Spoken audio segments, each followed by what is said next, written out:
बीरबल स्वर्ग से लौटे। बहुत पुराने समय की बात है। भारत भूमि पर मुगल साम्राज्य का शासन था और उसकी राजधानी की शोभा दूर दूर तक प्रसिद्ध थी। विशाल किले, संगमरमर के महल, रंग बिरंगे बाजार और न्यायप्रिय शासन, इन सब के कारण प्रजा सुखी और संतुष्ट थी। उस राज्य के शासक थे महान सम्राट अकबर, जो अपनी सूझबूझ, उदारता और न्याय के लिए जाने जाते थे। उनके दरबार में अनेक विद्वान, कवि, योद्धा और मंत्री उपस्थित रहते थे, परंतु उन सब में एक नाम सबसे अलग चमकता था, बीरबल। बीरबल केवल एक साधारण मंत्री नहीं थे, वे अकबर के परम विश्वास पात्र मित्र और सलाहकार थे। जब भी कोई जटिल समस्या सामने आती, दरबारियों की निगाहें स्वतः बीरबल की ओर उठ जाती। वे अपनी तीक्ष्ण बुद्धि और चतुराई से ऐसे समाधान प्रस्तुत करते कि सभी आश्चर्यचकित रह जाते। उनकी वाणी में मधुरता थी, तर्क में दृढ़ता थी और व्यवहार में विनम्रता। यही कारण था कि अकबर उन्हें अत्यंत स्नेह करते थे और हर महत्वपूर्ण विषय पर उनकी राय अवश्य लेते थे। किंतु संसार का नियम है कि जहां सम्मान और प्रतिष्ठा होती है, वहां ईर्ष्या भी जन्म लेती है। दरबार के कुछ मंत्री बीरबल की बढ़ती प्रतिष्ठा से मन ही मन जलते रहते थे। उन्हें लगता था कि जब तक बीरबल दरबार में है, तब तक उन्हें वह महत्व नहीं मिलेगा जिसके वे स्वयं को योग्य समझते थे। धीरे धीरे उनकी ईर्ष्या द्वेष में बदल गई और द्वेष ने षड्यंत्र का रूप ले लिया। एक संध्या कुछ मंत्री महल के एक एकांत कक्ष में गुप्त रूप से एकत्र हुए। वातावरण गंभीर था। उनमें से एक बोला, यदि हमें दरबार में ऊंचा स्थान चाहिए तो बीरबल को हटाना ही होगा।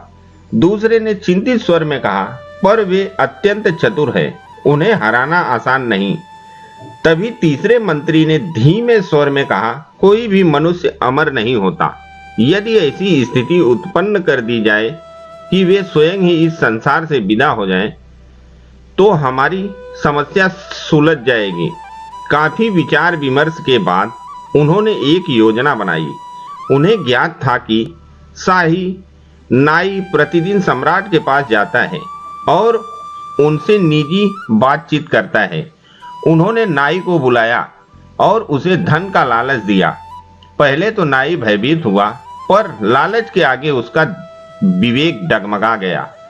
उसे केवल इतना करना था कि वह सम्राट के मन में एक ऐसा विचार डाल दे जिससे बीरबल कठिन परिस्थिति में फंस जाए। अगली सुबह जब अकबर अपने कक्ष में बैठे थे और नाई उनकी दाढ़ी बना रहा था, तब उसने अवसर देखकर कहा, जहांपनाह, एक बात पूछने की अनुमति दें। अकबर ने सहजता से कहा, कहो नाई। बोला, आपके पूज्य पिताश्री और दादाश्री को इस संसार से गए कई वर्ष बीत चुके हैं। क्या आपको कभी यह जानने की इच्छा नहीं होती कि वे स्वर्ग में कैसे हैं? अकबर ने आश्चर्य से उसकी ओर देखा और कहा, जो स्वर्ग चला जाता है वह लौटकर नहीं आता। यह कैसी विचित्र बात है। नाई ने धीरे से कहा, जहांपनाह, आपकी सभा में एक ऐसे बुद्धिमान पुरुष हैं जो असंभव को संभव कर सकते हैं। यदि बीरबल चाहे तो वे स्वर्ग जाकर आपके पूर्वजों का समाचार ला सकते हैं। अकबर समझ गए कि यह साधारण सुझाव नहीं है, पर उन्होंने कोई प्रतिक्रिया प्रकट नहीं की। उसी दिन संध्या समय उन्होंने बीरबल को बुलाया और गंभीर स्वर में कहा, बीरबल, तुम्हें स्वर्ग जाकर मेरे पूर्वजों का हालचाल जानना होगा। दरबार में सन्नाटा छा गया। यह सुनकर बीरबल क्षण भर के लिए चकित रह गए, क्योंकि स्वर्ग जाने का अर्थ मृत्यु था। परंतु उन्होंने अपने भावों को नियंत्रित किया और शांत स्वर में बोले, जहांपनाह, आपकी आज्ञा मेरे लिए सर्वोपरि है, परंतु इस कार्य के लिए मुझे 1 महीने का समय चाहिए, ताकि मैं आवश्यक तैयारी कर सकूं और अपने परिवार की व्यवस्था कर दूं। अकबर ने अनुमति दे दी। इसके बाद 1 महीने तक बीरबल दरबार में दिखाई नहीं दिए। लोग तरह तरह की चर्चाएं करने लगे। कुछ लोग दुखी थे, कुछ उत्सुक और कुछ मंत्री भीतर ही भीतर प्रसन्न। परंतु बीरबल गुप्त रूप से अपनी योजना में व्यस्त थे। उन्होंने अपने घर से उस स्थान तक एक सुरंग खुदवाई जहां उनकी चिता बनाई जानी थी।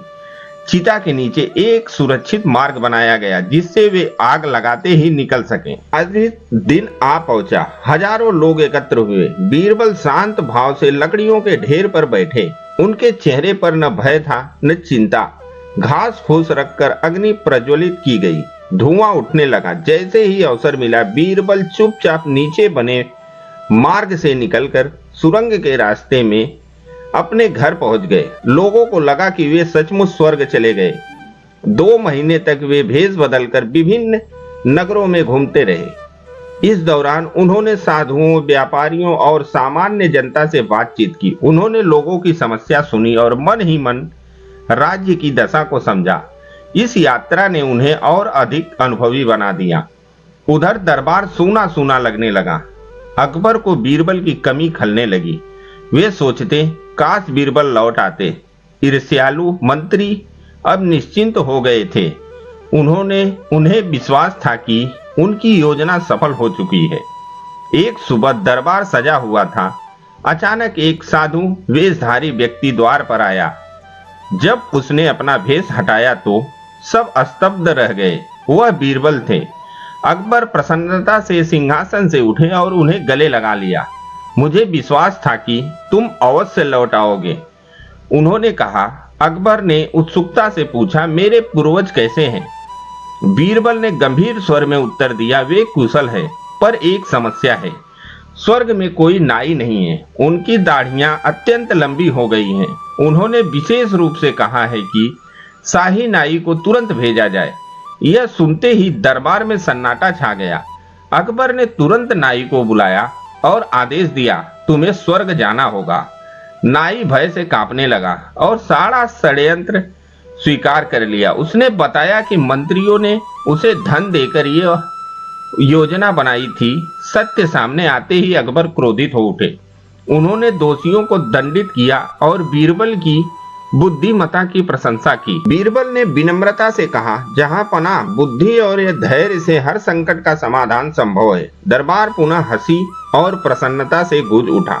इस घटना के बाद किसी ने भी बीरबल के विरुद्ध षड्यंत्र रचने का साहस नहीं किया।